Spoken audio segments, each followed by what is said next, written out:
আপনারা জানেন যে বিশ্বের অনেক দেশে মানুষ শূন্য হয়ে গেছে। গ্রিসে যান, লোক নাই।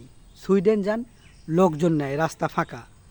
ইভেন কি জাপানে পর্যন্ত বা আরও যে অন্যান্য কান্ট্রি রয়েছে যেগুলো উন্নয়নমূলক মানে অনেক উন্নত, এই দেশগুলোতে লোকজন নাই, তারা পাচ্ছে না লোক। অস্ট্রেলিয়াতে এমন জায়গা রয়েছে যেখানে লোকজনকে বাড়ি দিলেও থাকতে চাচ্ছে না। আমি তাদেরকে একটা কথাই বলবো, তোমরা যদি তোমাদের দেশকে বাঁচাতে চাও বাংলাদেশিদের নিয়ে যাও, কারণ বাংলাদেশিরা সন্তান জন্ম দেয় খুব দ্রুত। দেখবেন যে আপনারা আজকেই যদি সরকার ইউরোপ কান্ট্রি বলো, গ্রিস বলো, সুইডেন বা জাপান আর অন্যান্য যে দেশগুলো রয়েছে, লন্ডন অথবা আমেরিকা, যেগুলোতে লোকজন খুঁজে পাচ্ছে না, এই জায়গাগুলিতে বাংলাদেশের পাঠানো হোক। বাংলাদেশের লোকজন প্রচুর পরিমাণ ভালোবাসে, আর এই ভালোবাসার ফসল হিসেবে তারা সন্তান দেখবেন এক একজন অনেকগুলো সন্তান নেই, রিক্সা চালায় 5-7টা করে সন্তান নিয়ে রাখছে, আবার পেটে আছে। তো আপনাদের দেশকে বাঁচাতে হলে বাংলাদেশিদের নিয়ে যান। অভাবী দেশ বাংলাদেশিরা যদি আপনাদের দেশে যায় তাহলে এরাও ভালো থাকবে, 2টা টাকা কামাই করে বেঁচে থাকবে, এবং আপনি দেশে দেখবেন যে লোকজন যে আজকে আপনারা ভূতেরই হয়ে গেছে। জাপান ভূতেরই, লোক পাওয়া যায় না, মানুষজন মরে থাকে, কেউ দেখেও দেখে না, বাড়িতে একা একা মরে আছে, দেখার কেউ নাই, পচে গলে যাচ্ছে, কারণ লোকজন নাই, দেখবে কোথা থেকে। এই জন্যে আর ওরা তো বাংলাদেশি মানুষজন বেশি মিশুক হয়ে থাকে, যার তার সাথে যেই যা দেশে যা খুব তাড়াতাড়ি মিশে যায়। বাংলাদেশের লোকজন যে খারাপ, বিষয়টা এমন নয়, ভালো মন্দ মিলেই পৃথিবীতে মানুষ। দেখবেন বাংলাদেশের লোকজন খুব তাড়াতাড়ি আপন করে।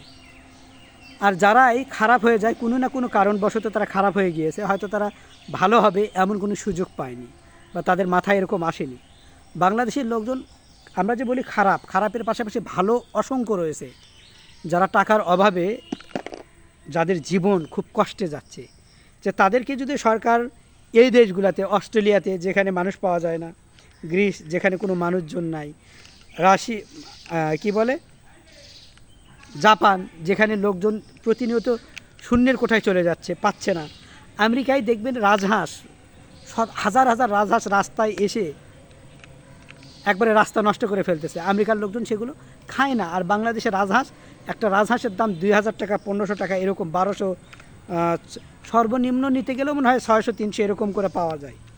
তো বাংলাদেশে এত টাকার মানে চাহিদা, যদি আমাদেরকে সেই দেশগুলোতে যাওয়ার সুযোগ করে দেওয়া হয় তাহলে দেখবেন ওই দেশের ভারসাম্য রক্ষা করবে, এবং ওই দেশে মানে সেই দেশগুলোতে মানুষজন বৃদ্ধি পাবে, এবং বাংলাদেশের লোকজন পরিশ্রম করতে জানে, যারা ভালো।